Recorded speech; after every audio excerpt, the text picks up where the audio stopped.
Estamos de volta com o WW, agora conosco aqui o Guilhermo Rodrigues, que é cientista político e consultor da Repórter Sul. Seja muito bem-vindo, viu, Guilhermo? Convite. Boa noite. Boa noite. Gente, vamos dar uma olhada nesse cenário aqui político da América Latina. Outubro será um mês decisivo para a política aqui no continente, com eleições presidenciais na Argentina e no Equador. E um dado muito interessante, dos últimos 20 pleitos realizados no continente, 18 foram vencidos por candidatos da oposição. As exceções em eleições de 2018 para cá foram o Paraguai por 2 vezes e a Costa Rica, que elegeram candidatos alinhados ao governo de turno. Na Argentina, o oposicionista Javier Milei venceu as primárias. Porém, de acordo com a pesquisa Atlas Intel de 29 de setembro, o ministro da Economia, Sérgio Massa, está numericamente à frente na disputa. Ele é o indicado do atual presidente Alberto Fernandes. Massa tem 30,7% das intenções de voto contra 27,9% de Milei, uma vantagem mínima que não permite nenhum prognóstico a 20 dias do primeiro turno. Neste domingo, os 2 candidatos participaram do primeiro debate presidencial. Com este conjunto de reformas, Argentina, em 15 anos, poderia estar alcançando níveis de vida similares a los que tiene Itália ou França. Si me dan 20, Alemania, y si me dan 35, Estados Unidos. Tengo claro que la inflación es un enorme problema de la Argentina. También tengo claro que los errores de este gobierno lastimaron a la gente. Y por ellos, aunque no era parte hasta assumir como ministro da Economia, pido desculpas. No Equador, o segundo turno acontece no próximo dia 15 de outubro entre Luísa Gonçalves, candidata apoiada pelo ex-presidente Rafael Correa e que saiu na frente no primeiro turno, e Daniel Noboa. A eleição no país foi antecipada após o presidente Guilherme Lasso, de direita, dissolver o Congresso em maio deste ano para evitar um processo de impeachment. A campanha foi marcada ainda pelo assassinato a tiros do candidato centrista Fernando Villavicencio em 9 de agosto. Desde 2019, o continente vive uma guinada à esquerda, com as vitórias de Gabriel Boric no Chile, Gustavo Petro na Colômbia, Pedro Castillo no Peru, Alberto Fernandes na Argentina, Luiz Arce na Bolívia e o retorno de Lula à presidência no Brasil. Entretanto, a persistência de problemas estruturais no continente, tais como baixo crescimento, inflação alta, elevados índices de criminalidade, baixa confiança nos políticos e lentidão em avanços sociais, promete manter o nível de insatisfação dos eleitores em alta, o que deve acarretar em novas derrotas dos governantes da vez. Guilhermo, a gente viu na reportagem essa tendência dos países da América do Sul, principalmente, em não reeleger os incumbentes, né, os presidentes da situação. A Argentina, onde você está agora, caminha para isso também? Bom, a Argentina agora mesmo está no processo eleitoral de cara à primeira volta e é muito importante ter em conta que é um processo eleitoral que tem uma mudança muito grande a que foi habitualmente a habitualidade dos últimos 20 anos, onde governou uma polarização relativa entre o kirchnerismo e anti-kirchnerismo, mas a aparição da emergência do Javier Milei, um candidato de ultradireita, um candidato da fora, formalmente fora do sistema político, mudou e nós tivemos uma primária onde os 3 candidatos principais, Milei, libertário, Bullrich de Juntos por el Cambio e Massa do governista Partido União por la Pátria, ficaram muito pertinho, ficaram a 2 pontos todos. Então, eu acho que agora mesmo é uma eleição um pouco incerta, com muita incerteza de quem pode finalmente ter a vitória. Pontualmente, a eleição argentina é uma eleição de 3 passos. A eleição primária, a primeira volta e o balotagem, mas eu acho que depois do debate presidencial do domingo, de ontem, ficou muito mais claro que existe uma candidata, Bullrich, que fica agora mesmo hipoteticamente fora do balotagem, e fica também claro que o balotagem vai a ter os candidatos Milei e Massa. Ô Daniel, você elaborou uma arte aí com esse cenário aí na América do Sul, você pode cantá-la para nós? Vamos lá, Caio. Na verdade, eu só peguei essas informações emprestadas de Will Freeman, que é um pesquisador do Council on Foreign Relations, um centro de estudos baseado em Nova York, que fez um mapeamento ali para sustentar a tese de que a oposição e não as ideologias têm ganhado eleições na América Latina. Foi isso que nós apresentamos um pouquinho ali no VT, a gente preparou um mapa para mostrar isso. Se a gente for pegar 20 países que tiveram eleições na América Latina, 20 eleições na América Latina desde 2018, eleições com a ressalva de terem sido eleições livres e justas, então não contamos ali Nicarágua nem Venezuela. A gente vai ver que em 18 vezes foi a oposição quem venceu. Isso se reflete ali na América Central, no Caribe, República Dominicana, América do Sul de forma geral. E qual que é a tese que esse pesquisador Will Freeman nos coloca? É que os políticos latino-americanos de forma geral têm prometido mudanças rápidas e têm falhado miseravelmente nessas entregas. Por causa da pandemia, por causa de altos e baixos no ciclo de commodities, tem um fator muito visto aqui que é a armadilha do crime, da violência urbana, que tomou de certa forma ali o lugar que era da corrupção, até da pobreza como principal preocupação de muitas populações locais, né?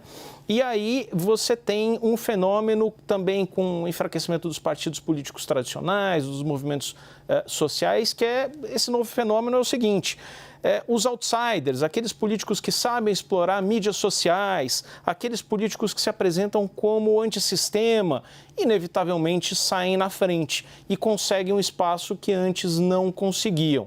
O problema é que eles viram governo, logo frustram novamente as populações e aí dão espaço, mais uma vez, para os opositores. O Lorival, nesse artigo que o Daniel cita, eu peguei lá os dados de popularidade, né, do Fernandes na Argentina. Quando tomou posse, 49% de popularidade, hoje 16%.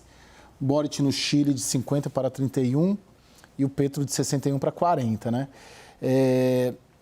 Os três de esquerda, né? Os três à esquerda no espectro político. Ajuda a entender por que essa turma toda, e o Lula aqui também, né, que tem um espectro político à esquerda, sendo moderados na relação com o centro e com a direita, nesses países e também aqui no Brasil? Ou seja, não pode ser muito radical, porque senão complica na popularidade.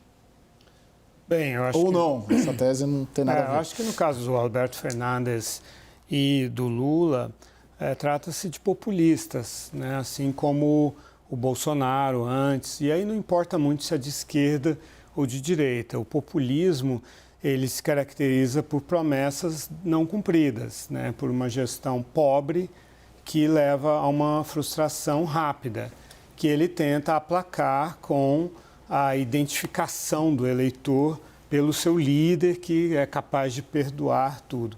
Por exemplo, por isso que o caso do Equador é interessante, que vai ter eleição daqui a 2 semanas, segundo turno. Lá, as pesquisas indicam uma possível vitória do Daniel Noboa, que é de direita, é um tecnocrata, tem formação toda nos Estados Unidos, é filho do Álvaro Noboa, que foi candidato 5 vezes à eleição, e que é um liberal. Por que ele está na frente nas pesquisas? Porque a Luísa Gonçalez, que é a candidata do Rafael Correa, ela é totalmente inexpressiva, desconhecida. A única credencial dele é ser candidata do Rafael Correa, que está exilado em Bruxelas. Se ele for ao Equador, ele é preso por causa da Lava Jato. Ele é acusado de ter recebido propina, entre outras, da Odebrecht. Então, a sombra do Rafael Correa, desse populista histórico, chavista, estilo Hugo Chávez, estilo Lula, estilo Evo Morales, ainda é negativa o suficiente para permitir que, mesmo anos depois de o Rafael Correa estar fora ele saiu em 2015, se não me engano, 2017, por aí, ele ainda é considerado um problema maior, mas é uma diferença de 12 pontos na última pesquisa, pode ser até que a Luísa Gonçalez vence e aí confirme a tese aí de ir da direita para a esquerda, da direita para a esquerda, né? Mas eu acho que a gente tem que se fixar não em questão de esquerda ou direita, mas se o gestor entrega, gere bem as expectativas e entrega alguma coisa, ou se ele promete o paraíso e não entrega nada, que é uma característica dos populistas. O Guilherme, tem se falado muito aqui, despertado muita curiosidade aqui no Brasil sobre o Milei. A sua percepção, ele é o favorito? Agora mesmo, você falou de uma encuesta de Atlas, ele fica pertinho do Massa, e é uma dúvida que toda a gente tem aqui, não? Para a eleição, nós temos uns quantos, quase um mês, e ele tem que ter a tranquilidade de não ficar louco como muitas ocasiões ele habitualmente ficou, não? Então, concretamente, eu entendo bem o que estão falando e que eu acho que um ponto bem interessante também do Equador e da Argentina é o ponto da insatisfação democrática, não? A gente na Argentina viveu 12 anos com o kirchnerismo, deixou de lado e foi para Juntos por el Cambio, que é de direita, e também não teve uma melhora da qualidade de vida. Então, agora eu acho que a gente não ficou mais para a ultradireita, que é o que representa a Milei. Eu acho que a gente tem um pouco de raiva, não vive bem e fala, bom, pior não pode ficar isso, então por que não tentar com Milei? Mas Milei além de que é uma outsider da política, mas não do mundo dos negócios, ele tem algumas propostas que mudaram a agenda política. Isso é bem interessante, porque vocês falavam do triunfo da oposição. Na Argentina, o triunfo da oposição, uno poderia imaginar que era Juntos por el Cambio, mas agora mesmo Juntos por el Cambio eu acho que está um pouco fora da hipótese de ter parte do balotagem. Não, mas Milei é oposição, sim, óbvio, é oposição, mas é oposição a lo que ele fala, não sei em português, a casta política, não? Ele representa a raiva da população relativa a lo que o colega lá falava do populismo, não? Eu votei a los Kirchner, foi mal.